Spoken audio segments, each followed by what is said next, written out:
Tá no começo, amor? Não? Parece ser bom.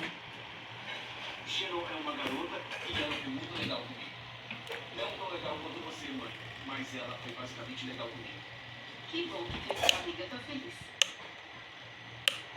Porque Sharon foi legal comigo, isso significa que ela é minha amiga. Ou porque Sharon é uma menina e foi legal comigo, isso significa que é minha namorada. E se ela for minha namorada, então isso significa que eu tenho que deixá-la como você quer.